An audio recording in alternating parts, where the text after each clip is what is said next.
할렐루야. 네, 주님 안에서 예배 가운데 함께 하시는 우리 성강교회 성도님들을 주님의 이름으로 환영합니다. 성령 강림의 13째 주일을 우리가 오늘 맞이하고 있습니다. 이 시간도 우리들이 비록 영상으로 하나님 앞에 예배드리지만 각자의 자리에서 마음과 뜻을 다해 전심으로 하나님을 예배할 때에 그 예배를 우리 하나님께서 기뻐 받으시는 줄로 믿습니다. 우리 시간 잠시 각자의 자리에서 인사 나누실 때에 주 안에서 우리는 하나입니다 하고 우리 한번 인사 나누었으면 좋겠습니다. 주 안에서 우린 하나입니다. 네, 감사합니다. 이 시간도 예배를 통해서 우리들에게 은혜 베풀어 주실 살아계신 우리 하나님을 기대하며 하나님께 영광 돌리며 예배 가운데 나아갑시다.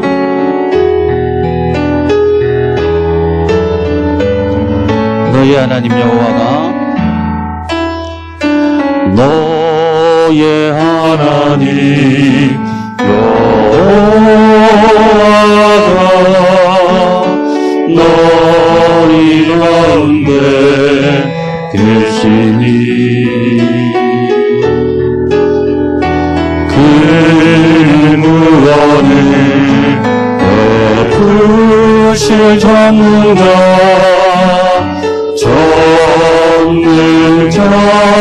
전능자시라 그가 너로 인하여 기쁨을 이기지 못하시며 너를 담담히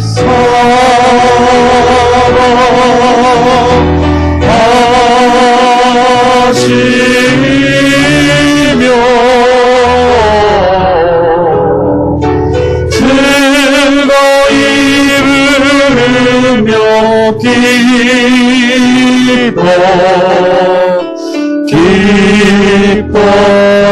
기뻐하시리. 다시 한번 우리 한번 고백합시다. 너의 하나님 너의 하나님 여호와가 너희 가운데 계시니 그는 구원을 베푸실 전능자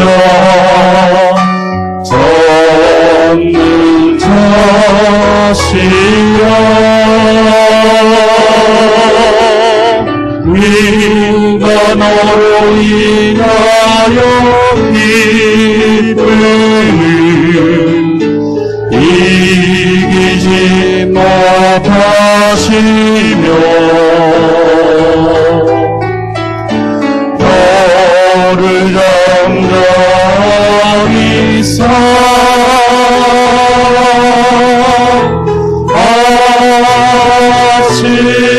사랑하시며 즐거이 부르며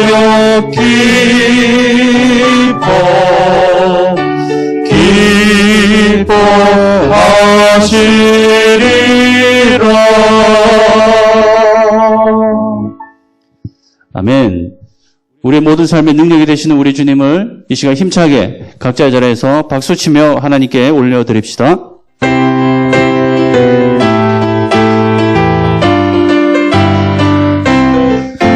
할 수 있다 하시니 나의 능력 주 하나님 의심 말라 하시고 물결이 걸으라 하시네.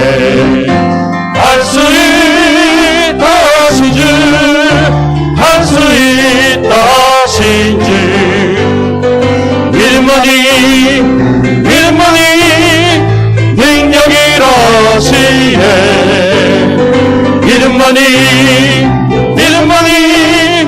능력이라시네. 할 수 있다 하시니 나의 능력 주 하나님 나를 바라보시고 능력 증가하시네.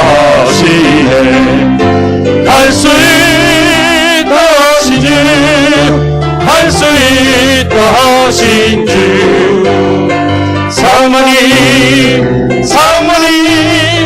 능력이라 하시네. 상만히 능력이라 하시네.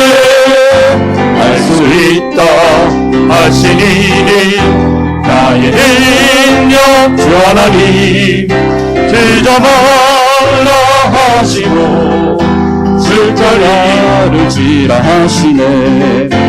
할 수 있다 하신 주, 할 수 있다 하신 주, 이생만이 능력이라 하시네. 이생만이 능력이라 하시네.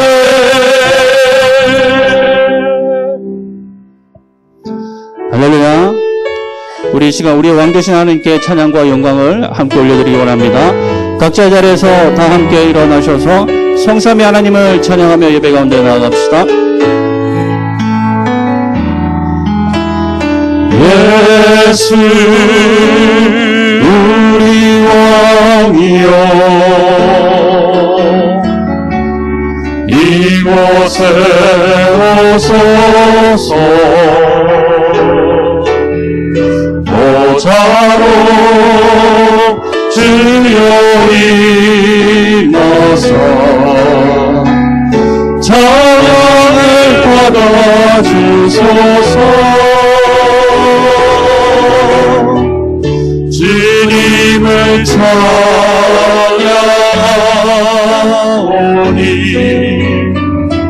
주님을 경배하오니, 왕이신 예수여 서서 찾아와서 다스리소서. 주님을 찬양하오니,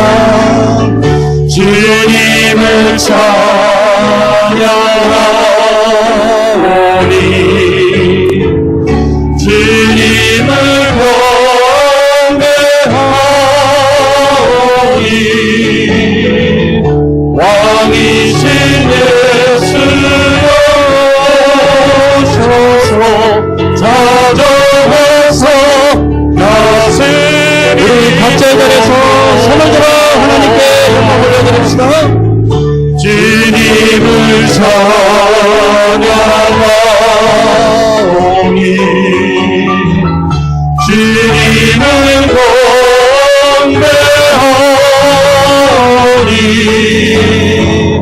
왕이신 예수여 오소서 찾아와서 다스리소서.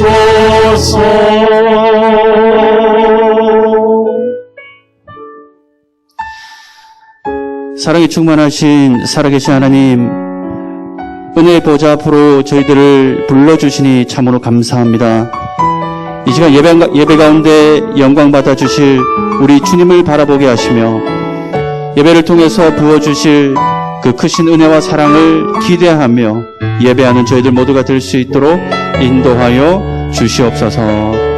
또한 말씀의 증거대로 세워주신 주의 종을 성령의 권능으로 붙들어 주셔서 그 입술의 말씀을 통해 하나님의 마음과 하나님의 뜻을 깨닫는 귀한 시간 되도록 은혜를 베풀어 주시옵소서. 우리 시간 함께 각자의 자리에서 기도할 때에 드려지는 예배를 위해서 말씀 전하시는 우리 목사님 위에 다 함께 기도하며 나아갑니다. 기도하겠습니다.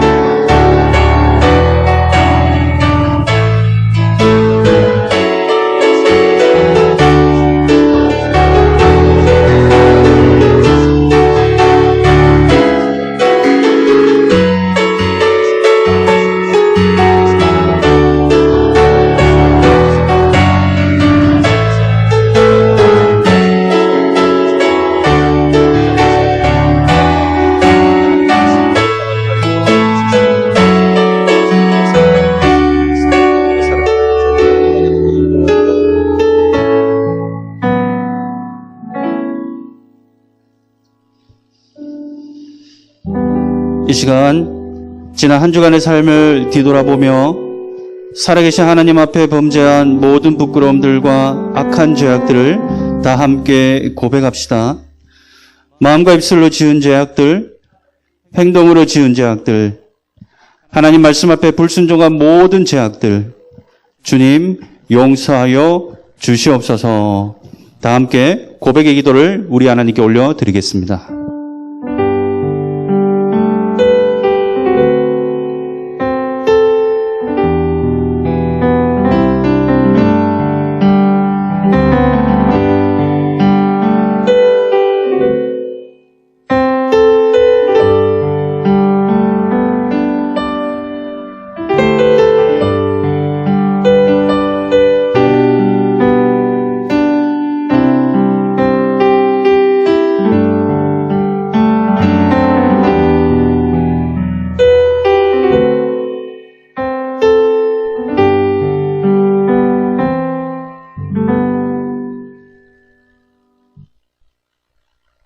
행한 것, 곧 그 악한 길에서 돌이켜 떠난 것을 보시고 하나님의 뜻을 돌이키사 그들에게 내리라고 말씀하신 재앙을 내리지 아니하시니라.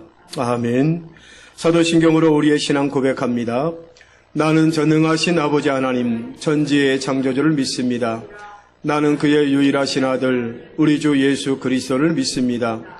그는 성령으로 잉태되어 동정녀 마리에게서 나시고 본디오 빌라도에게 고난을 받아 십자가에 못 박혀 죽으시고 장사된 지 사흘 만에 죽은 자 가운데서 다시 살아나셨으며 하늘에 오르시어 전능하신 아버지 하나님 우편에 앉아 계시다가 거기로부터 살아있는 자와 죽은 자를 심판하러 오십니다. 나는 성령을 믿으며 거룩한 공교회와 성도의 교제와 죄를 용서받는 것과 몸의 부활과 영생을 믿습니다. 아멘.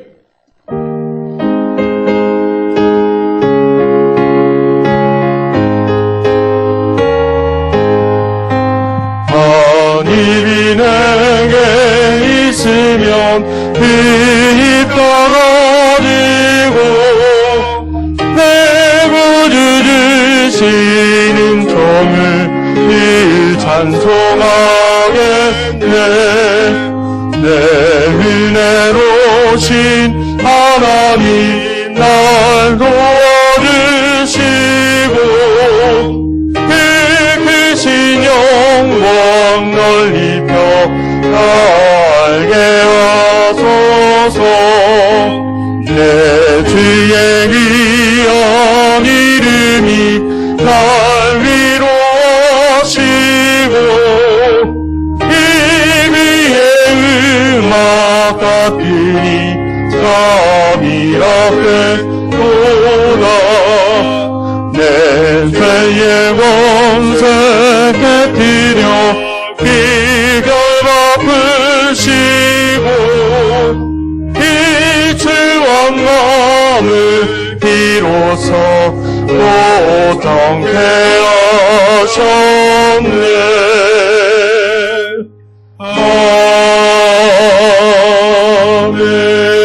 아멘. 자리에 앉으셔서 기도하시겠습니다.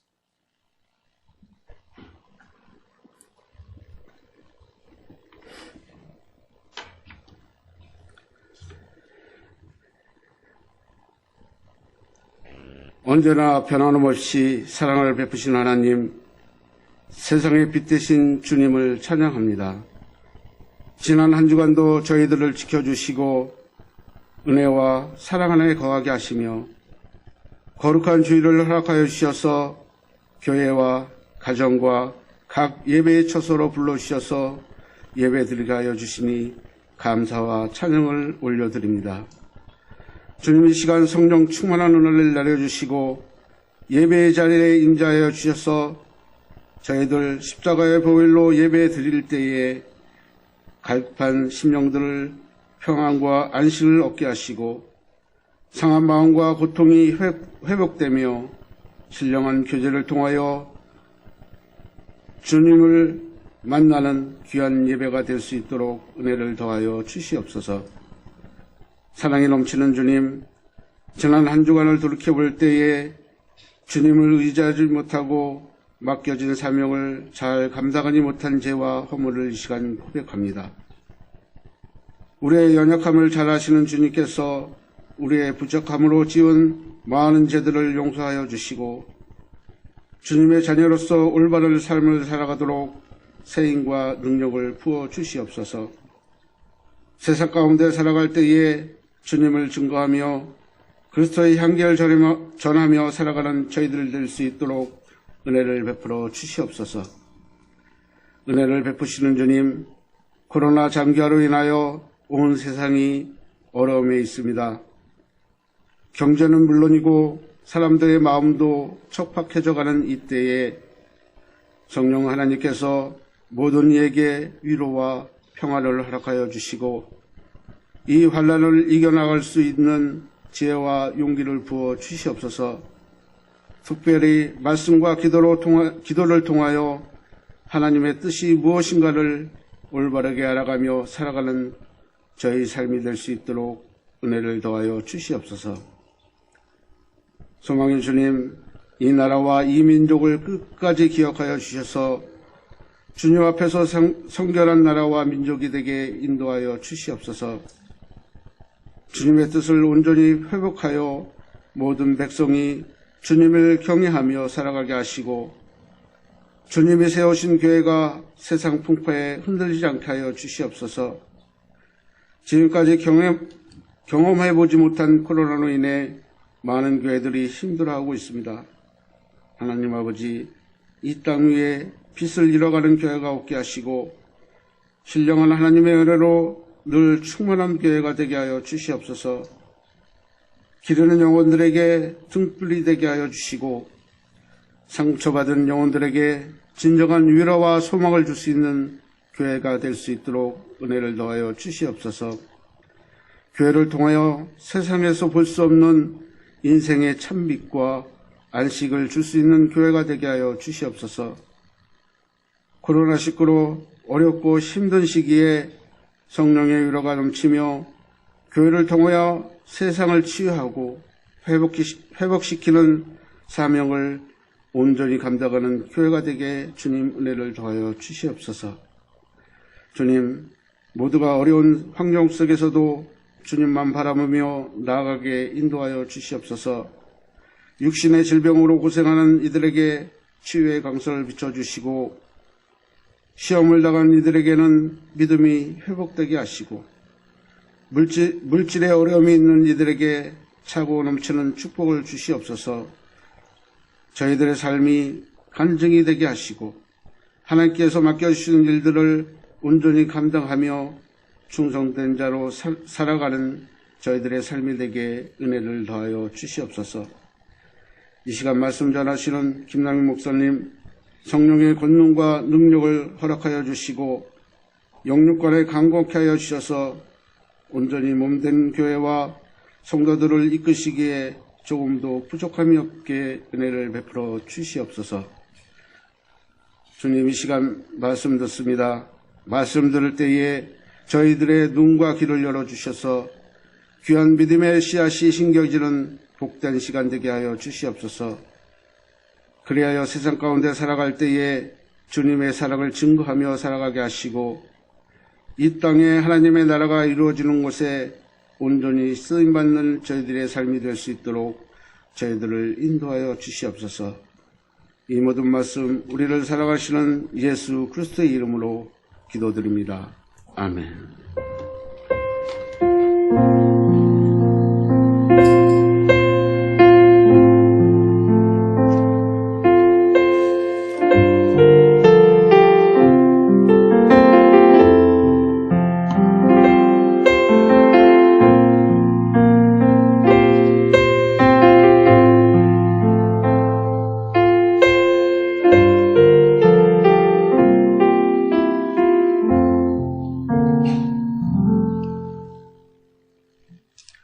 하나님께 예물 봉헌하시겠습니다.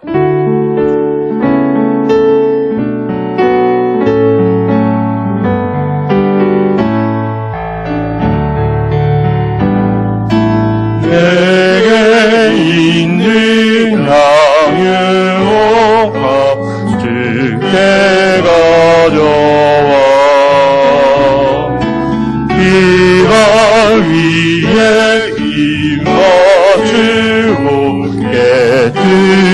깨뜨립니다.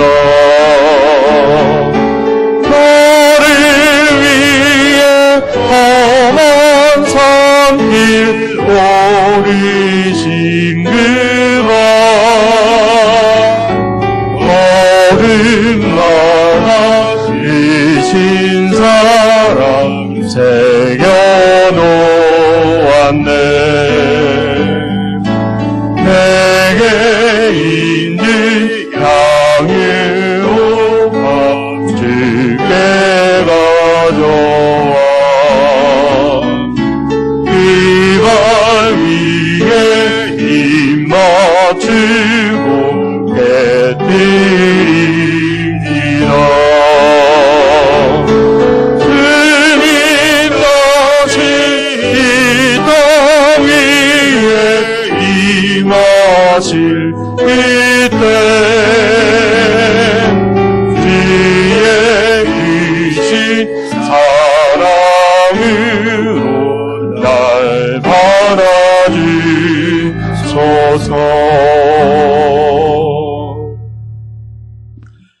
성으로 좋으신 아버지 하나님, 오늘 거룩한 주님의 날, 우리 사랑하는 성광의 성도들, 주님의 성전에 또는 각자의 삶의 자리에서 영상 앞에서 주님이 두세 사람으로 모인 곳에 내가 너와 함께 하겠다고 말씀하신 그 말씀의 역사가 이 시간 우리 성도들 가운데 임하여 주시옵소서. 지금 내가 있는 그 자리에 주님이 나와 함께 하심을 믿고 우리 성도들 신령과 진정으로 하나님 앞에 예배하는 귀한 시간 되게 하여 주시옵소서. 예배 가운데 임재하신 하나님, 말씀하신 하나님, 나를 인도하시고 새롭게 하시고 내 어려운 삶 속에서 나와 함께 하시는 그 하나님을 만나게 하시고 그분의 음성을 듣게 하여 주시옵소서. 그래서 내 심령 속의 마음의 평강과 기쁨이 넘치게 하시고 하나님 나라에 대한 소망을 다시 한번 가지고 믿음의 길, 주님 걸어가신 그 길을 묵묵히 한 걸음 한 걸음 내디디며 걸어가는 우리 성도들 되게 하여 주시옵소서. 아무리 내 주변에 어렵고 힘든 아버지 극한 상황이 내게 처해 온다 할지라도 심지어 생명의 위협까지 느끼는 상황이 온다 할지라도 그것 때문에 두려워하며 머뭇거리며 주저하지 않게 하시고 나를 위해 십자가에 죽으신 예수 그리스도를 바라보며 나에게 구원의 소망과 천국의 백성 되게 하신 하나님을 바라보면서 우리 믿음의 길 잘 걸어갈 수 있는 우리 성도들 되게 하여 주시옵소서. 자로나 우로나 치우치지 않게 하시고 허탄한 데 마음을 빼앗기지 않게 하시고 마지막 때일수록 다시 오실 주님을 믿음으로 기도하며 준비하면서 말씀으로 무장하여 아버지 하나님 모시기에 아름다운 믿음의 길 잘 걸어갈 수 있도록 성령께서 역사하여 주시옵소서. 이 시간에 귀한 예물 드렸습니다. 예물 드린 성도들 은혜 베풀어 주시고 복을 허락하여 주시옵소서. 우리의 가정과 직장과 생업에 복을 주시되 넉넉히 풍성히 여유롭게 주셔서 우리가 삶을 살아가는 데 부족함이 없도록 도와주시고 또 아버지 모든 주신 것을 통해서 하나님의 영광을 드러내게 하시고 하나님의 뜻을 이 땅에 아름답게 세워져 가는데 도구로 사용되어지는 하나님의 축복의 선물이 되게 하여 주시옵소서. 우리 성도들 가운데 하나님 어렵고 힘든 성도들이 있습니다. 이 시간도 찾아가 주시옵소서. 아버지 사고로 인하여 다친 성도들 또 치유 중에 있고 회복 중에 있는 성도들 이 시간도 주님 찾아가 그들을 만나주시고 어루만져 주시고 회복시켜 주시고 그 모든 통증이 사라지고 상처가 아물며 모든 질병에서 놓여 깨끗함과 건강함을 되찾는 은혜가 있게 하여 주시옵소서. 아직까지 하나님 문제가 해결되지 아니하고 고난 가운데 힘든 가운데 아픔 속에 있는 성도들에게도 위로하여 주시고 내가 너와 함께한다는 이 말씀을 통하여 이 어려운 환난을 잘 견뎌내며 극복해 나갈 수 있도록 또 그 과정 속에서 하나님이 나와 함께 하심을 경험하는 우리 성도들 되게 하여 주시옵소서. 아버지의 가정을 떠나는 우리 사랑하는 자녀들이 있습니다. 아버지 자녀들 어느 곳에 있든지 지켜주시고 도와주셔서 들려오는 소식마다 좋은 소식 되게 하시고 아버지의 코로나 전염병으로 확산되어지는 상태 속에서도 안전하게 건강하게 지켜주시는 하나님의 그 축복의 손길을 경험하게 하여 주시옵소서. 예수님의 이름으로 기도하옵나이다. 아멘.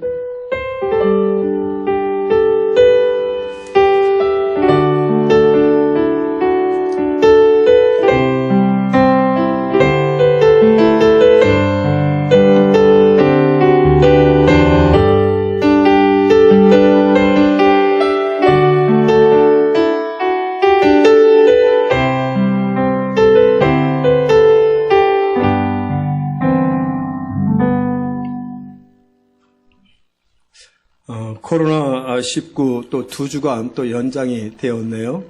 그러다 보니까 이제 6주가 되어져 가는 것 같은데, 뭐 계속되는 코로나 이 2주간 연장됨에 따라서 예배도 변함없이 똑같이 드려지게 됩니다. 여러분 가정에서 영상을 통해 예배 드려질 때 이렇게 계속되어지는 코로나 연장을 통해서 우리의 신앙이 또 신앙의 모습, 예배하는 모습이 해이해지지 아니하도록 편안함을 자꾸 찾아가지 않도록 주의 성전에 나와 앉아있는 것처럼 여러분의 자리에서도 경건한 모습으로 하나님 앞에 영상을 통해서 예배를 드려주시면 감사하겠습니다. 헌금은 항상 광고에 기재되어 있는 것처럼 온라인으로 여러분 불편하시더라도 보내주시고, 꼭 오늘 못 드리면 모아서 드리지 그런 생각을 하시는데, 그날 예배, 그날 헌금은 그날 꼭 하나님 앞에 드릴 수 있도록 그렇게 해주시면 감사하겠습니다. 새벽 기도회는 정상으로 드리게 되고요. 그리고 수험생들 이제 100일 얼마 남지도 않았는데 우리 수험생들을 위해서 또 기도 많이 해주시기 바랍니다.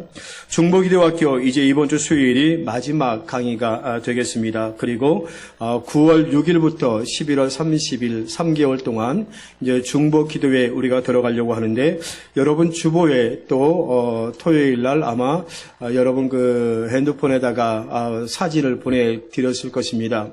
거기에 보면 중보기도 요청 카드 요 색깔하고 응답 카드 빨간색으로 되어 있을 겁니다. 여러분 중보기도 요청 카드는 여러분의 기도 제목을 적으셔서 현관에 있는 그 중보기도 카드함에 내어주시고, 교회 못 오시는 분들은 교육자들에게 전화해 주셔서 이런 기도 제목이 있으니까 기도 적어달라고 해 주시면 우리 교육자들이 적어서 기도 카드함에 넣어둘 것입니다. 그리고 응답 카드는 응답 받으면 또 응답 받았다는 것을 적어 주셔야 우리가 기도를 멈출 수 있으니까, 안 해주시면 우리 모르니까 계속해서 기도하게 되니까 기도 요청 카드와 응답 카드 잘 기억하셨다가 이제 9월 6일부터 시작되어질 때 2주간 정도 남았는데 꼭 그렇게 적어서 내주시면 되겠고요.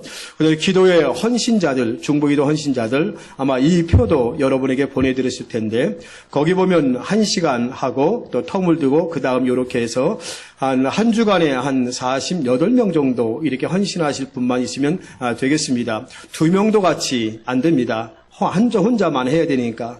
유아실에서 기도실을 만들어 놓을 테니까 기도 카드 여러분이 보시면서 나를 위한 기도가 아니라 우리 성도들을 위해서 기도 요청 카드를 보시면서 기도해 주시는 그런 시간인데, 여러분의 시간 되시는 분들 뿐만 아니라 여러분의 시간을 내셔서라도 꼭 중보기도에 헌신해 주시는 그런 해 주시기를 바랍니다.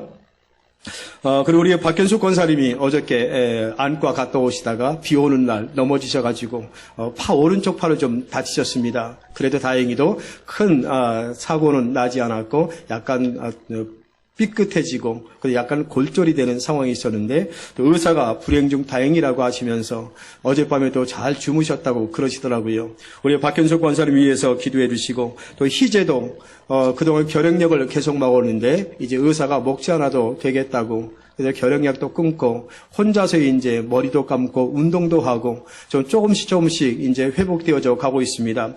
온전한 회복을 위해서 우리 희재를 위해서도 기도해 주시면 감사하겠습니다.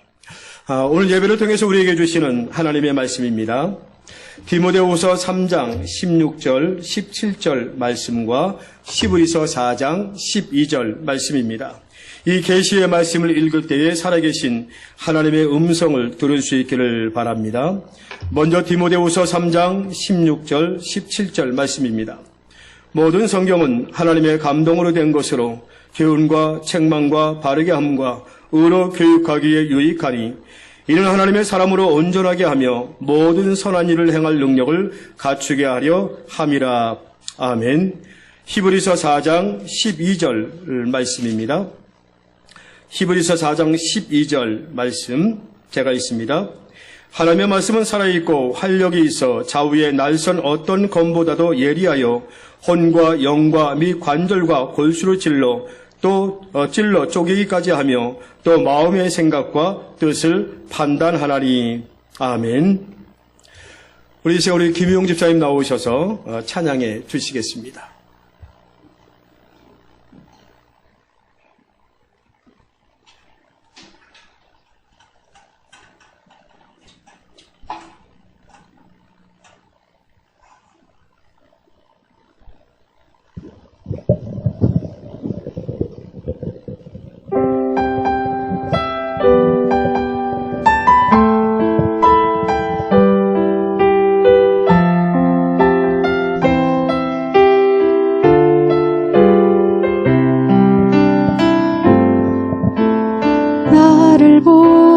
주께서 서게 하신 곳, 가장 귀한 곳이 바로 이곳이라.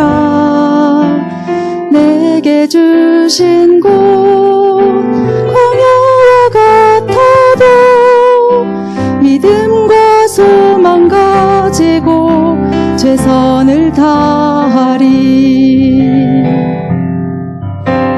나의 작은 삶 주께 드릴 때 나의 삶을 통해 주 영광 받으리. 내게 맡기신 가장 귀한 이곳 감사와 순종으로 오늘을 살리라. 나의 일상을 통해 하나님께 영광을, 나의 일상을 통해 생명의 복음을, 내게 맡기신 이곳 나를 부르신 곳에 하나님의 나라가 이루어지길 원합니다.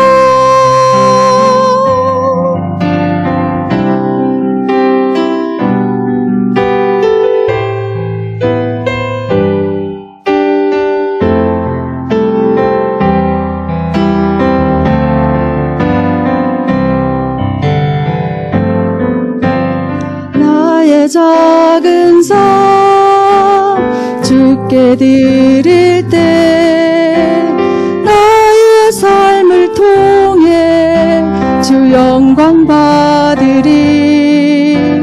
내게 맡기신 가장 귀한 이곳 감사와 순종으로 오늘을 살리라.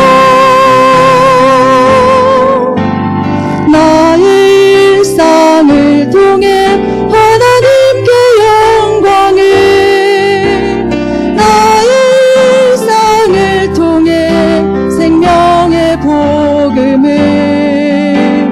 내게 맡기신 이곳 나를 부르신 곳에 하나님의 나라가 이루어지길 원합니다.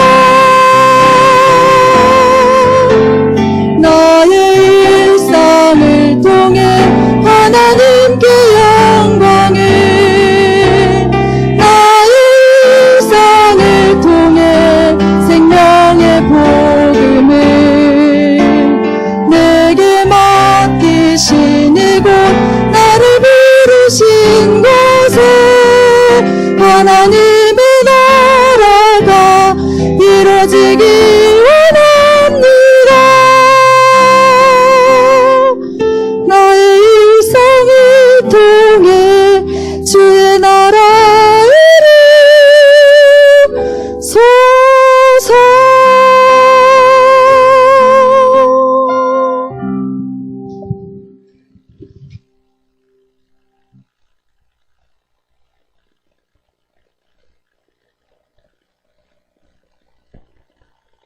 나의 일상을 통하여 주님의 나라 이루소서. 코로나로 힘든 상황 속에서 참 마음속에 와닿는 그런 찬송의 가사인 것 같습니다. 다들 어렵다고 말하고 힘들다고 말하고 소망이 없는 것 같은 오늘의 현실 속에서 그럼에도 불구하고 우리 믿음의 사람들이 내 삶의 자리에서 주님의 나라가 이루어지기를 소망하며 내 있는 그곳에 하나님의 은혜가 임한다는 사실을 우리가 아는 것만큼 중요한 것은 없는 것 같습니다. 부족하고 연약한 우리의 모습이지만 여러분의 삶의 자리에서 하나님의 나라가 아름답게 세워져 가고 확장되어져 가는 그런 은혜를 우리 모두가 경험하시게 되기를 바랍니다. 성경의 기록의 목적, 지난번에 계속해서 2주간 말씀을 드렸습니다. 다시 한번 확인을 해봅니다.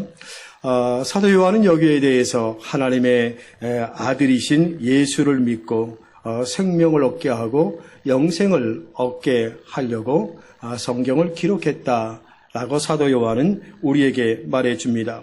바울은 성경에 대해서 이렇게 말씀합니다. 하나님의 감동으로 기록된, 하나님의 영감으로 기록된 하나님의 말씀이 성경이다. 구원에 이르게 하는 지혜가 있고 하나님의 사람을 온전하게 하는 것이 성경이다 라고 우리에게 가르쳐 주십니다. 하나님의 말씀을 기록해 놓은 것이 성경입니다. 그래서 성경에는 하나님의 뜻이, 하나님의 계획이 들어 있습니다. 성경을 통해서만 하나님의 놀라우신 뜻을 발견할 수가 있습니다. 그래서 하나님의 말씀인 성경인 진리의 근거가 되어지고 기준이 되는 것입니다. 기독교의 진리는 하나님의 말씀인 성경에서 찾고 성경이 우리 모든 삶 속의 진리의 기준이 되는 것입니다. 성경이 하나님의 말씀이라는 것은 말씀의 주체가 하나님이라는 뜻입니다. 그러기에 인간은 하나님의 말씀 앞에서 경외심을 가져야 되고 겸손해야 합니다. 그리고 겸손함으로 하나님의 말씀을 들어야 됩니다. 말씀을 읽고 들을 때 내 마음대로 판단하고 평가해서는 안 됩니다. 내 생각대로 말씀을 재단해서도 안 됩니다. 성경을 사사로이 해석해서도 안 됩니다. 말씀을 들을 때 내가 어떤 존재인지를 깨닫게 됩니다. 자신이 얼마나 무능한 존재인지, 무기력한 존재인지를 깨달아 알게 됩니다. 말씀을 읽고 들을 때 성령께서 도와주셔서 알게 하시고 깨닫게 하십니다. 그리고 우리를 구원에 이르게 하십니다. 그래서 성경은 말씀만 읽어도 그 말씀의 놀라운 능력을 경험하게 되는 것입니다. 성경을 읽으면서 알게 되고 깨닫게 되는 일이라는 것은 하나님께서 구원을 위해서 사랑으로 행하시는 일이라는 것을 우리는 깨달아 알게 됩니다. 그래서 성경은 하나님께서 말씀으로 만물과 우리를 창조하시는 것에서 성경은 시작을 합니다. 하나님께서 우리 각 사람과의 복잡한 관계 속으로 들어오셔서 우리를 도우시고 복을 주시고 가르치시고 훈련하시고 책망하시고 징계하시고 사랑하시고 구원하시는 이 이야기를 성경을 통해서 우리에게 들려줍니다. 우리가 성경을 읽으면서 알 수 있는 것은 말씀을 읽는 일과 말씀대로 사는 삶이 연관되어 있다는 것을 알게 됩니다. 읽는 것 따로 삶이 따로가 아니라 공부가 따로 삶이 따로가 아니라 이 말씀을 읽음과 동시에 삶과 연관되어 있다는 것을, 이 말씀이 내 삶과 연관되어 있다는 것을 말씀을 읽고 들을 때 깨달아 알게 된다는 것입니다. 그래서 성경의 모든 말씀은 우리가 삶으로 살아낼 수가 있는 것입니다. 우리가 삶으로 살아낼 수 없는 성경 말씀은 한 구절도 없습니다. 성령의 인도하심을 따라 성령께서 내 인생의 삶을 주관하시면 모든 말씀대로 우리는 살아낼 수가 있는 것입니다. 많은 사람들이 발견하듯이 우리가 성경을 읽으면서 가장 중요한 질문은 이게 무슨 의미일까?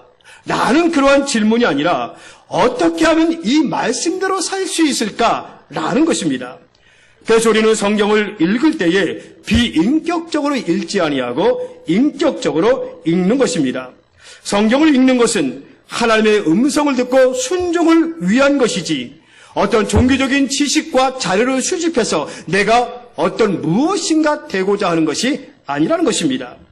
여러분이 성경을 읽으시면 세상의 구원을 이루고 계시는 하나님의 드넓은 자유 속으로 들어가게 되는 것을 경험하게 될 것입니다.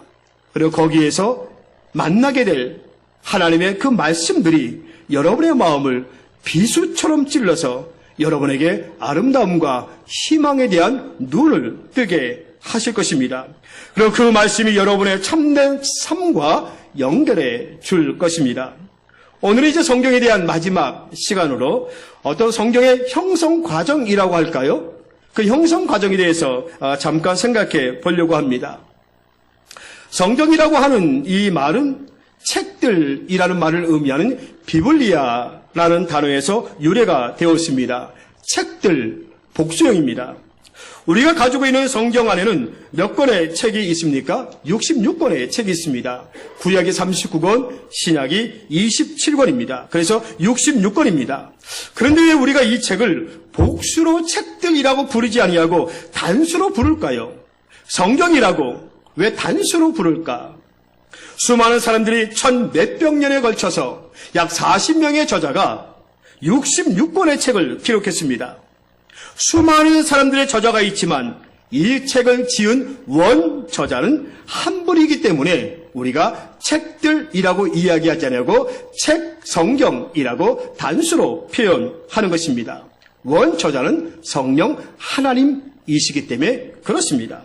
하나님께서 그 시대의 사람들의 지식과 문체를 사용하셨고 또 그 사람들에게 감동, 영감을 주셔서 기록하게 하셨기 때문에 이 책의 원저자는 성령 하나님 한 분이시기 때문에 우리가 성경이라고 단수로 사용하고 있습니다. 그러면 성경에서 구약의 내용은 어떤 내용일까요? 구약 성경의 주제는 어떤 것일까? 구약 성경의 핵심 주제는 크게 두 가지로 나눌 수 있습니다. 하나는 창조입니다. 이 창조가 첫 번째 주제이고 그리고 또 하나는 창세기 3장에 가보면 하나님의 형상대로 지음받은 인간이 하나님의 말씀에 불순종함으로 말미암아 타락하게 되는 일이 일어나게 됩니다. 그리고 두 번째 주제는 인간의 타락, 죄의 기원에 대해서 말씀하고 있습니다. 그런데 이것으로 끝나지 아니하고 인간의 타락 이후에 하나님의 구원과 회복의 이야기를 구약에서 이야기해 주고 있습니다. 이 하나님의 마음을 전하기 위해서 하나님께서는 한 민족을 선택하게 되죠. 그 민족이 히브리 민족, 이스라엘 민족입니다. 이스라엘을 선택하셔서 그들의 민족의 역사 가운데 함께 하시면서 그 민족을 구원하신 하나님, 회복시켜 주시는 그 하나님을 구약 성경에서 증거해 주고 있습니다. 그런데 단지 구약 성경이 한 민족의 구원과 회복만을 위한 것이 아니라 그 민족을 통하여 온 세계 열방이 죄된 자리에서 벗어나서 하나님의 구원과 회복을 누리게 될 것이라고 구약 성경을 통해서 우리에게 말씀해 주고 있습니다. 그래서 구약 성경에는 이런 내용들이 담겨져 있습니다. 오실 메시아에 대한 이야기가 구약 성경에 기록되어 있습니다. 그래서 구약의 총 주제를 한마디로 말한다면 오실 메시아에 대한 이야기가 담겨져 있는 책이 구약 성경이다. 메시아가 와가지고 이와 같은 일들을 구원과 회복시켜 주실 일을 감당하게 될 것이다 라는 것입니다. 그러면 신약 성경은 어떤 책일까요? 구약의 오실 메시아에 대한 이야기라면 신약 성경은 오신 메시아에 대한 이야기가 기록되어 있습니다. 오신 메시아는 하나님의 아들이시고요. 낮고 천한 이 땅에 인간의 몸을 입고 오셔서 하나님께 철저히 순종하시고 십자가의 죽으심으로 말미암아 하나님의 그 구원과 회복의 역사를 이루셨습니다. 그래서 이 땅에는 인류에는 예수께서 오심으로 새로운 시대가 열리게 된 겁니다. 하나님께서 친히 인간의 역사 속으로 들어오셔서 우리를 구원하시기 위해서라면 못하실 일이 없음을 분명히 우리에게 보여주고 계십니다. 그 모든 일이 예수님의 삶과 죽음과 부활로 드러나고 이루어졌다는 것입니다. 그런데 사실 이것은 웬만해서는 믿기 어려운 일이라는 것입니다. 예수가 오셔서 한 젊은 청년의 죽음으로 말미암아 하나님의 위대한 구원의 역사를, 회복의 역사를 이루셨다. 이것을 믿기는 쉽지 않다는 것입니다. 그래서 사도 요한이 이런 이야기를 합니다. 말씀 하나 읽어보죠. 요한일서 1장 1절부터 4절까지 말씀 같이 읽어봅니다. 시작. 태초부터 있는 생명의 말씀에 관하여 우리가 들은 바요, 눈으로 본 바요, 자세히 보고 우리의 손으로 만진 바라. 이 생명이 나타내신 바 된지라. 이 영원한 생명을 우리가 보았고 증언하여 너희에게 전하노니 이는 아버지와 함께 계시다가 우리에게 나타내신 바 된 이시니라. 우리가 보고 들은 바를 너희에게도 전함은 너희로 우리와 사귐이 있게 하려 함이니 우리의 사귐은 아버지와 그의 아들 예수 그리스도와 더불어 누림이라. 우리가 이것을 쓰면 우리의 기쁨이 충만하게 하려 함이라. 생명의 말씀이신 예수님이 우리의 눈앞에 나타나셨다는 것입니다. 하나님 자신의 무한하신 생명이 우리 앞에 모습을 드러냈다는 것입니다. 우리가 그것을 보고 듣고서 이제 여러분에게 전하는 것은 우리와 더불어 여러분도 아버지이신 하나님과 그분의 아들이신 예수 그리스도와 사귐을 경험하게 하려는 것입니다. 라고 사도 요한이 요한일서에서 선포를 한 겁니다. 그러자 사람들은 이 하나둘씩 이 사도 요한의 말씀을, 이야기를 이제 듣고 믿게 됩니다. 그리고 그들은 이것을 경험하게 됩니다. 예수께서 그들 가운데서 그들을 위해서 살아계신 하나님이심을 예수 그리스도 통해서 믿게 되고 확인하게 됩니다. 곧이어 그들은 예수께서 그들 안에서도 살아계심을 깨닫게 됩니다. 자신들이 살고 있는 이 세상이 온통 하나님께서 다스리시는 세상임을 알고 깜짝 놀라게 됩니다. 만물의 시작과 끝이 그분에게 있었던 겁니다. 사도 요한은 환상 속에서 예수님에게 다음과 같은 말씀을 듣게 됩니다. 나는 알파요 오메가요, 처음이요 마지막이요, 시작이요 마침이다. 이런 환상의 말씀을 환상 속에서 말씀을 듣게 됩니다. 그렇다면 모든 것, 글자 그대로 모든 것을 다시 조정하고 다시 그려내고 다시 생각을 하게 되었습니다. 그들은 신바람이 났습니다. 그는 예수의 이야기를 전하기 시작합니다. 그분의 가르침을 기억하기 쉽게 정리합니다. 편지를 쓰기도 하고 또는 노래를 부르기도 하고 기도를 드리게 됩니다. 그들 가운데 한 사람, 사도 요한이라는 사람은 거룩한 환상을 바탕으로 아주 독특한 시를 써 내려갑니다. 거기에는 어떤 명확한 책임자가 있었던 것도 아닙니다. 어떤 편집자가 있어가지고 그 편집자를 통해서 막 이 글들이 써 내려져 가는 것이 아니라 어떤 누군가의 어떤 편집자가 없이 그저 이 사람 저 사람이 보고 듣고 하는 것을 다 기록해 나가기 시작합니다. 얼핏 보기에는 아무렇게나 하는 것 같이 보여졌습니다. 세월이 흘러가게 됩니다. 그 글들이 이제 한데 모이기 시작하고 예수를 따르는 이들은 그것을 하나로 묶어서 신약 성경이라고 부르게 됩니다. 이렇게 쓰고 읽고 모으고 정리하는 과정이 겉보기에는 아무런 책임자도 없이 이루어진 것 같았습니다. 하지만 그 기록할 말씀을 읽으면서 자신들의 삶이 변화되어지는 것을 경험하게 됨으로 말미암아 초기 그리스도인들은 책임자가 있다는 것을, 계시다는 것을 확신하게 이르렀습니다. 바로 그분이 누구이냐면 그 모든 일의 배후와 중심에 서 있는 분은 성령 하나님이시라는 사실을 깨닫게 됩니다.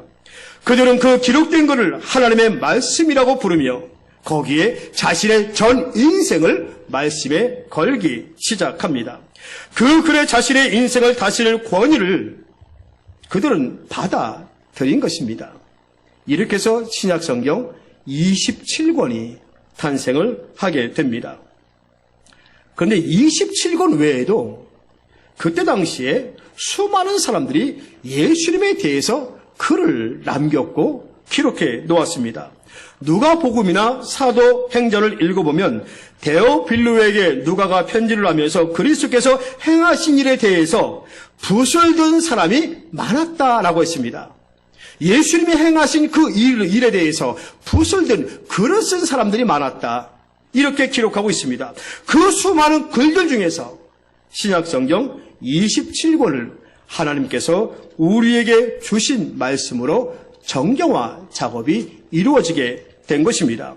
초대교회에서 수많은 책들 중에서 하나님께서 우리 교회에 주신 책이다 라고 하는 것을 확인하는 작업을 했던 증거가 하나 있습니다. 바로 베드로 후서의 말씀입니다. 한번 읽어보죠. 베드로후서 3장 15절부터 16절 말씀 읽어봅니다. 시작. 또 우리가 오래 참으심이 구원이 될 줄로 여기라.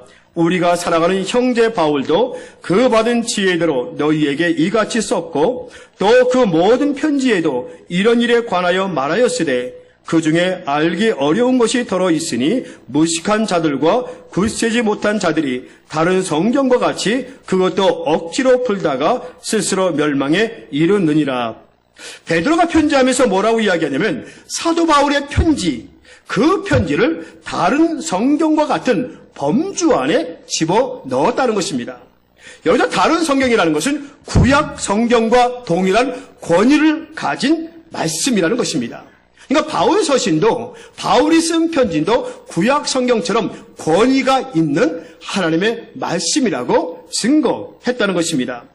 이 베드로후서의 말씀 보면 억지로 풀다라는 단어가 나오는데 억지로 풀다라는 말은 아주 교묘하게 그리고 왜곡하며 비틀다 이런 뜻이 있습니다. 그러니까 무식한 자들과 굳세지 못한 자들이 바울 서신과 다른 성경을 자신들의 생각과 뜻에 맞게 아전인수격으로 해석을 했다는 것입니다. 자신들의 무지와 생각과 논리로 성경의 교훈들을 왜곡시키고 복잡하게 만들어 버렸다는 것입니다. 그런데 그들은 그들의 그 고집을 꺾지 않았다는 것입니다. 잘못됐음에도 불구하고 돌이키지 않아 결국 어떻게 됐다고요? 멸망당함을 당했다는 것입니다. 베드로의 이 말은 어떤 말이냐면 성경의 말씀을 읽을 때, 들을 때 사사로이 성경을 해석하지 말라는 것입니다. 내 생각과 내 뜻에 맞게 아전인수격으로 성경을 해석하지 말라는 것입니다. 성경을 읽을 때 성령의 도우심, 왜요? 성경의 원저자는 성령 하나님이시니까 성경의 원저자인 성령 하나님의 도우심을 받아서 그래서 우리의 신앙과 우리의 구원을 위해서 바르게 해석할 것을 권면하고 있다는 것입니다. 초대교회 때의 기독교 공동체가 처음으로 형성되었을 때는 오늘처럼 성경이 없었습니다. 각 공동체가 사용했던 구역 성경이라든지 아니면 복음서, 어떤 서신서 일부를 사용했습니다. 그러다가 시간이 지나면서 자료를 수집할 필요성을 느꼈다는 것입니다. 이 자료들이 모여가지고 일정한 과정을 거친 다음에 신약 성경이 탄생하게 되죠. 그러면 왜 자료를 모으고 기록해야 할 정경으로 만들어야 될 필요성을 느꼈을까?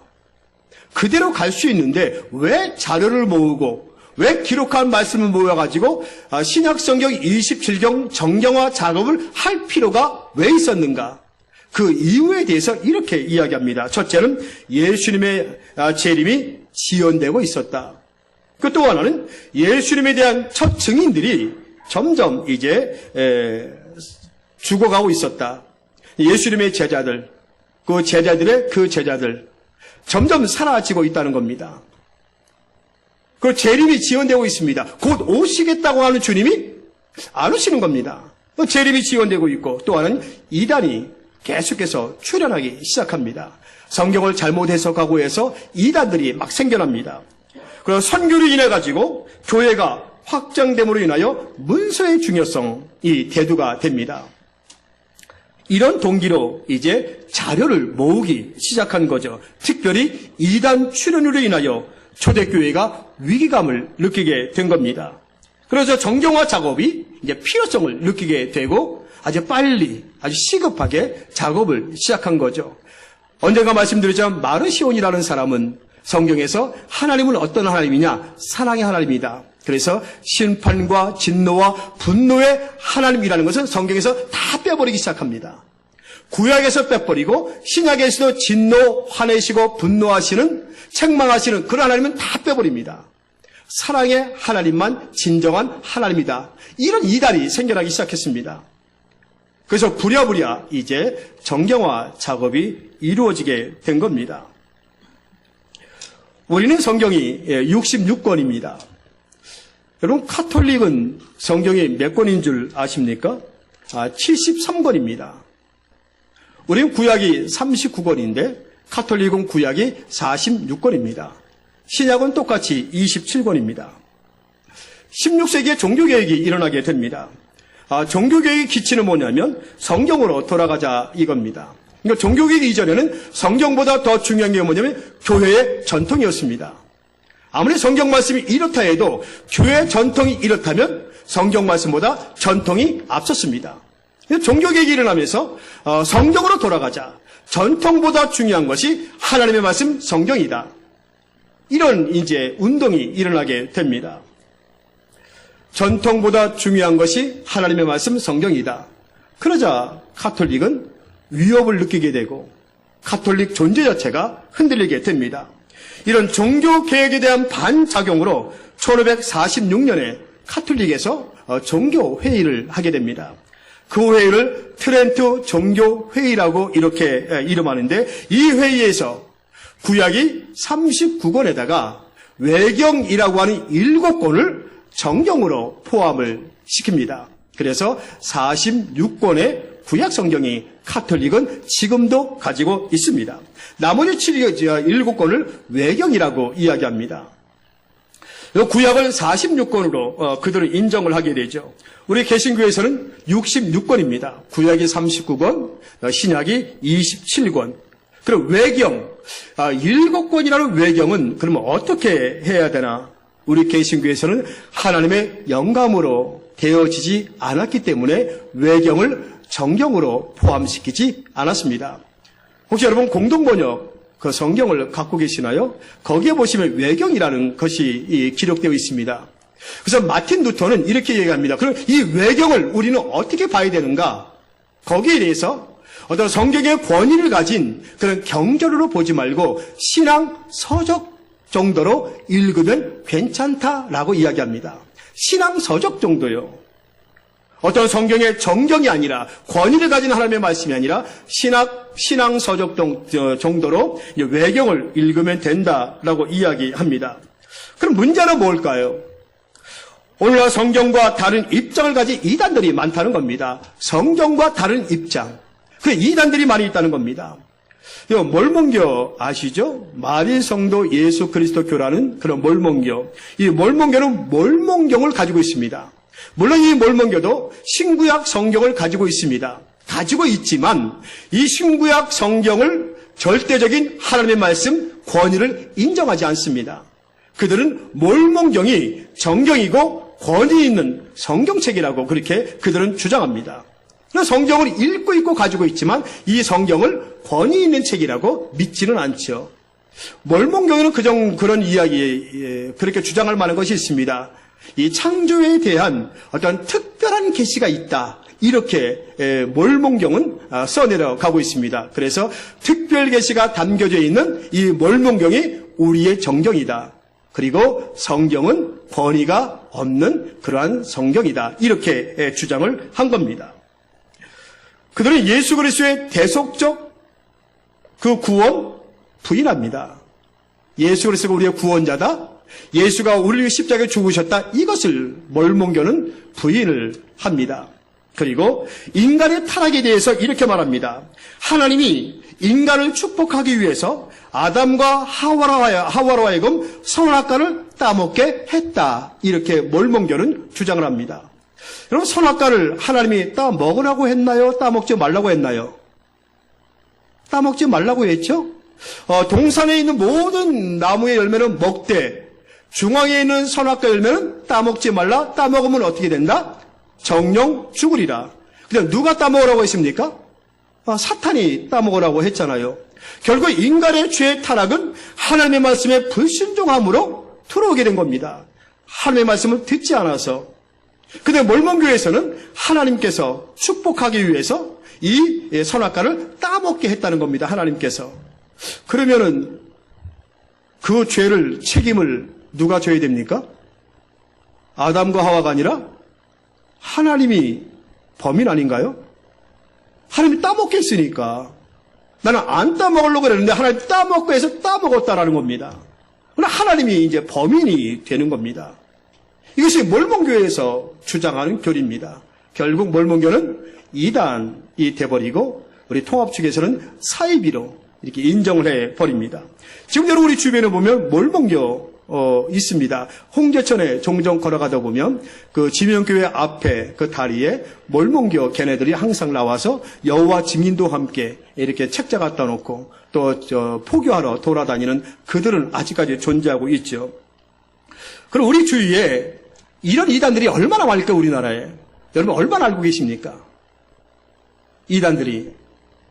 현대 종교에서 우리나라의 각 교단별로 이제 이단으로 정죄하고 또 조심해야 될, 주의해야 될, 경계해야 될 그런 이단들을 이렇게 조사해 놓았습니다. 한번 여러분 자료로 한번 보실까요? 혹시 아시는 데가 있나요? 뭐 강병국 상예비 해가지고 그 다음에 보시면 김계화 저 원장은 아시죠? 할렐루야 기도원. 저는 신학교 때 집회에 몇 번 참석했습니다. 저 어르신 대단합니다. 막 그 암 걸리면 이 손에다가 손을 긁어가지고 여기서 암덩어리 끄집어내고 그다음에 밀가루 범벅해서 상처에다 발라줍니다. 그리고 가라 그럽니다. 뭐 그렇게 해서 저기 뭐 성수문제 성령수술 이렇게 부당성을 해가지고 이단시 되어졌죠. 불건전 단체라고. 뭐 김기동은 여러분 다 아시고 귀신론. 자, 그 다음에 한번 보시면, 뭐, 서문화교회 김성수. 저분은 이제 추종 금지로 합신해서 판정됐죠? 강로를 읽거나, 뭐, 인터넷 들어가서 말씀을 듣는 것을 금지하라고.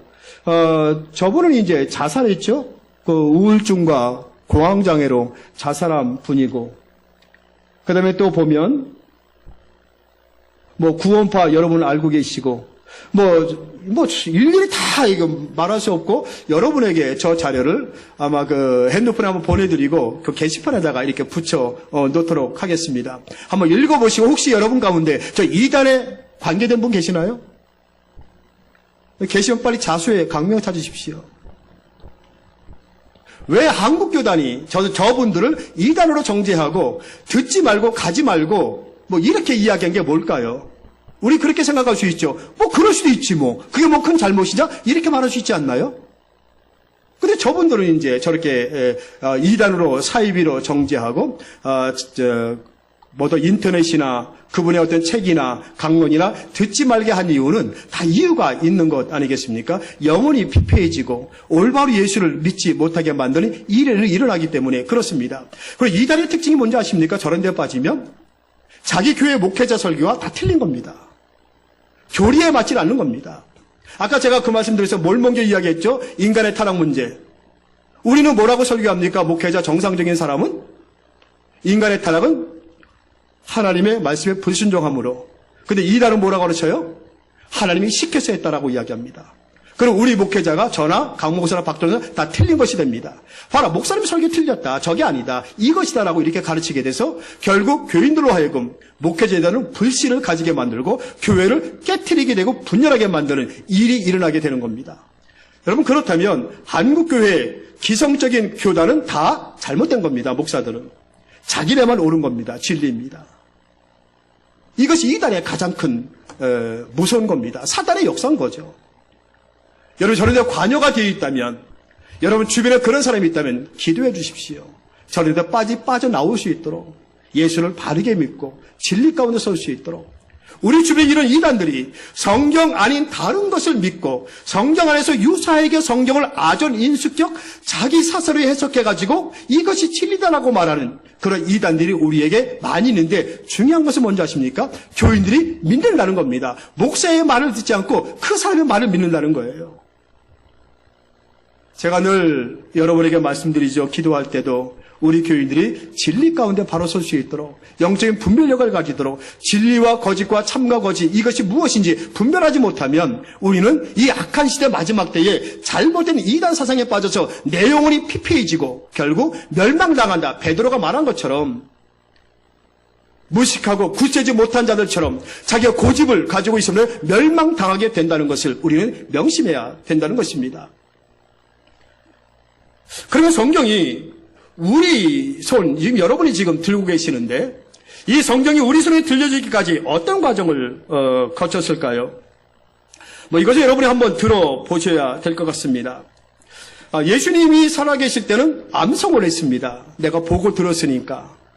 그래서 암송을 하고 어느 정도 시간이 지나가자 암송한 것이 이제 막 바뀌게 됩니다. 단어 하나가 틀리게 되고 막 토시가 틀리게 되고 그래서 완전히 몇 사람 거치면 다르게 해석이 됩니다. 그래서 이제 기록을 필요성을 느끼게 됩니다. 그래서 그때는 파피루스라는 것에 기록을 하고 좀 이제 발전하면서 양피지 양의 그 껍데기, 그 가죽에다 이제 기록을 하기 시작을 했습니다. 그러다가 12세기, 13세기에 종이와 인쇄술이 발달하면서 종이에다가 이제 하나님의 말씀을 기록해 나가기 시작합니다. 그리고 인쇄가 되어짐으로 인해서 다량으로 성경이 만들어지게 되지요. 근데 로마 시대 콘스탄틴 대제가 이제 그 로마의 국교를 기독교로 정하면서 가장 잘한 일이 하나 있습니다. 뭐냐면 성경 필사본 50권을 만들어낸 겁니다. 사람들을 시켜서 성경 필사본 50권. 그런 시간이 지나다가 중세 시대에 들어오면서 이제 성경이 라틴어로 이제 기록이 됩니다. 라틴어로 기록된 성경은 성직자들 전유물이었습니다. 일반 성도들은 성경을 가지고 있지도 못하고 라틴어를 배우지 못하기 때문에 결국 읽지를 못했습니다. 그 성직자 중심이었습니다. 그러다가 마틴 루터가 종교 개혁을 시작하면서 성경을 이제 라틴어로 독일어로 번역을 하죠. 자기 나라 말로. 그래서 루터가 이제 라틴어의 말씀을 그 독일어로 성경을 번역하게 되고 그리고 독일어를 영어로 이제 번역하게 됩니다. 윌리엄 킹 데일이라는 사람이 이제 독일어 성경을 영어로 성경으로 번역하게 됩니다. 근데 이때 당시에는 성경을 번역하면 다 죽임을 당했습니다. 근데 윌리엄 킹 데일이 독일어 성경을 영어 성경으로 번역하고 난 이후에 화형을 당합니다. 죽임을 당하게 되죠. 그럼 우리나라에는 언제 성경이 들어왔을까요? 여러분이 잘 아는 것처럼 토마스 그 선교사가 1866년에 28살에 한문 성경 중국에 있다 들어왔으니까 한문 성경을 가지고 대동강변에 들어오다가 대동강변에서 이제 죽음을 맞이하게 됩니다. 전도도 못 해보고 죽습니다. 그때 뿌려진 것이 한문으로 된 성경이었습니다. 그것을 이제 우리나라 사람이 받아들고 그것을 한문으로 된 성경을 읽다가 결국 복음이 씨앗이 우리 조선 사람들의 영혼에 심겨지게 됩니다. 그리고 1882년에 영국의 선교사 존 녹스가 최초의 한국말로 된 그 한문 성경을 한국말로 된 누가복음 신약 성교 전서라는 신약 성경 누가복음을 한글로 이렇게 번역해냅니다. 그리고 1887년에 신약 성경이 한국말로 완전히 번역되어졌습니다. 많은 사람들의 땀과 그 피를 흘림으로 인해서 오늘 우리는 이 성경을 가질 수가 있었고 우리나라 말로 기록된 성경을 우리가 읽게 되었습니다. 수많은 사람들이 더욱더 우리나라 사람도 아닌 외국 사람들이 이런 일을 왜 했을까요? 하나님의 말씀 속에 구원의 길이 있고 하나님의 말씀 속에 우리의 삶의 진리의 길이 담겨져 있기 때문에 그렇습니다. 그래서 목숨 걸고 이 조선 땅에 하나님의 말씀을 이제 선포하고 증거하고 배포하고 우리나라 말로 번역해서 우리가 오늘 우리의 손에 들려지게 됩니다. 가만히 생각해 보면 교회 역사 속에서 우리처럼 이렇게 성경 66권을 손에 들고 다닐 수 있고 또 스마트폰에 이렇게 집어넣어서 갖고 다니시는 이런 혜택을 누릴 수 있는 것 얼마 되질 않습니다. 그러면 우리는 과연 이런 특혜, 우리나라 말로 성경 66권을 핸드폰에다가 이렇게 성경을 기록된 이 말씀을 가지고 있는데 이런 특혜 혜택을 정말 내가 누리고 있는가?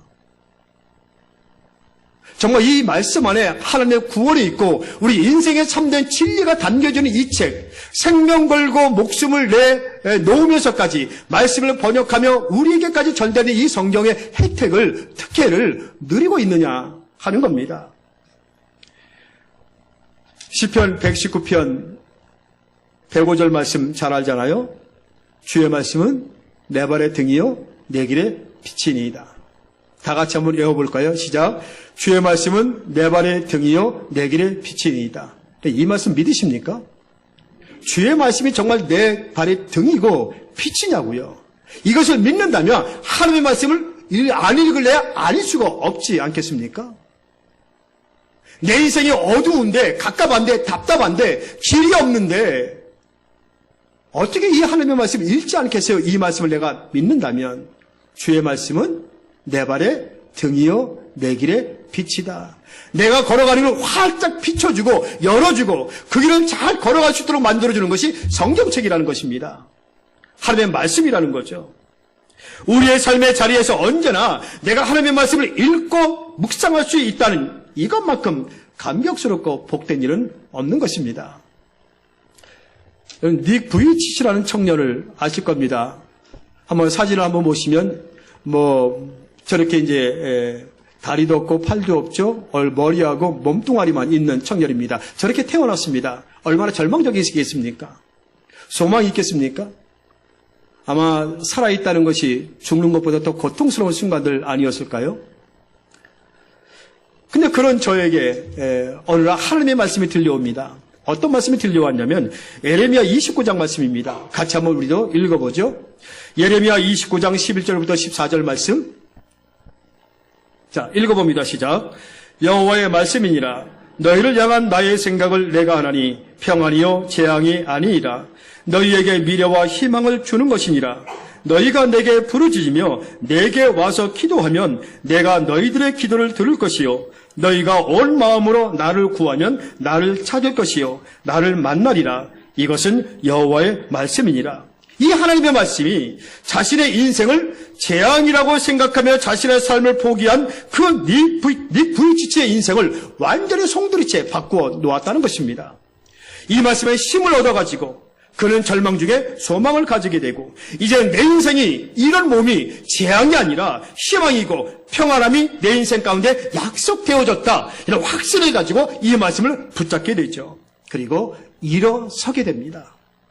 다리가 없으니 뭘 일어서겠습니까? 그의 정신이, 그의 영혼이, 그의 마음이 일어나게 된 겁니다. 지금은 전 세계를 다니면서 나를 죽음에서 건져주시고 절망에서 희망으로 바꿔주신 예수 그리스도의 복음을 전하며 그는 살고 있습니다. 그를 그렇게 변화시킨 것은 세상의 그 어떤 것이 아니라 하나님의 말씀입니다. 말씀은 살아있습니다. 능력이 있습니다. 구원의 길이 있고 우리 인생에 참된 진리가 담겨져 있는 그 말씀이 성경입니다. 말씀을 읽으십시오. D.L. 무디가 이런 말을 했습니다. 성경은 지식을 증가시키기 위해서 주어진 것이 아니라 삶의 변화를 위해서 주어진 것이다. 삶의 변화를 위해서. 그런 말씀을 읽으면 그 말씀과 내 삶이 연결이 되어지는 것입니다. 말씀을 내 삶으로 살아낼 수 있는 그것이 말씀 속에 있다는 것입니다. 그 말씀대로 살다 보면 내 인생이 완전히 송두리째 변화되어지고 바뀌어지고 새로워지게 되는 것을 경험하게 되는 것입니다. 여러분 말씀을 읽으세요. 성령께서 도와주셔서 깨닫게 하시고 알게 하시고 그 말씀 속에 여러분의 인생의 길을 활짝 열어주실 것이고 내 인생의 길이 어떤 것인가를 비추어 확인하게 만들어 주실 것입니다. 어렵고 힘든 때 아닌가요? 무언가 하고 싶은데 할 수 없는 때이잖아요. 이럴 때일수록 말씀을 가까이 하십시오. 여러분의 기도의 골방을 만드십시오. 말씀과 기도 앞으로 나오시게 되면 그 하나님께서 여러분의 삶을 이런 어려움 속에서도 건져주시고 인도하여 주시며 복되고 풍성한 삶을 살 수 있도록 만들어 주실 것입니다. 이런 은혜를 여러분의 삶 속에서 누릴 수 있기를 주님의 이름으로 축복합니다. 고마우신 아버지 하나님, 주의 말씀이 내 발의 등이요 내 길의 빛인 것을 확실히 믿음으로 말미암아 하나님의 말씀을 읽고 들을 때마다 그 말씀이 내 심령을 새롭게 변화시켜가고 내 삶을 송두리째 하나님의 자녀로 온전한 믿음의 백성으로 바꿔주시기에 부족함이 없는 말씀이 될 수 있도록 인도하여 주시옵소서. 그 말씀을 믿고 의지하며 말씀에 순종하며 살아갈 때 정말 내가 상상하지 못했던 내가 생각하지도 못했던 놀라운 하나님의 축복의 역사와 그 하나님의 놀라운 일들을 경험하는 하나님의 귀한 사람들 될 수 있도록 인도하여 주시옵소서. 이번 한 주간 하나님 우리 성도들의 삶 말씀이 인도해 가는 말씀에 순종하며 살아가는 복된 삶이 될 수 있도록 도와주시옵소서. 예수님의 이름으로 기도하옵나이다. 아멘. 우리 다 같이 일어나셔서 우리 예수를 나의 구주 삼고 우리 마지막 결단에 찬송합니다.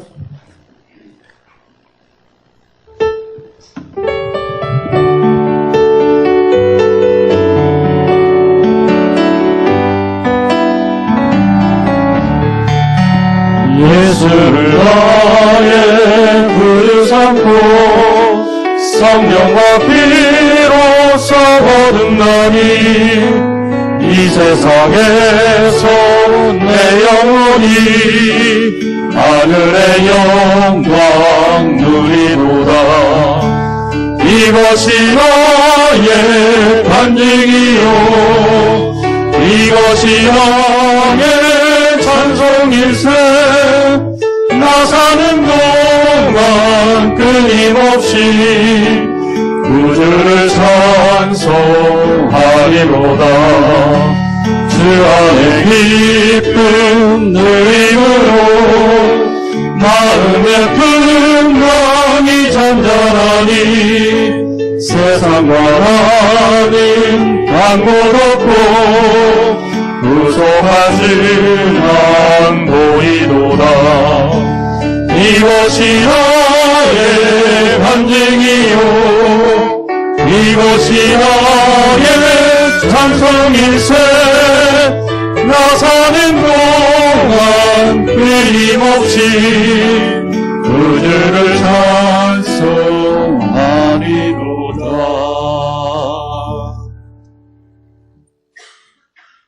세세토록 영광을 받으실 우리 구주 예수 그리스도의 은혜와 하나님의 사랑하심과 성령님의 인도하심과 교통하심과 역사하심이 이제 주의 전을 따라 세상에 나아가 믿음의 선한 싸움을 싸우며 승리의 길 걸어가길 원하는 주의 백성들 머리 위에 지금부터 영원토록 함께 하시기를 간절히 축원하옵나이다. 아멘.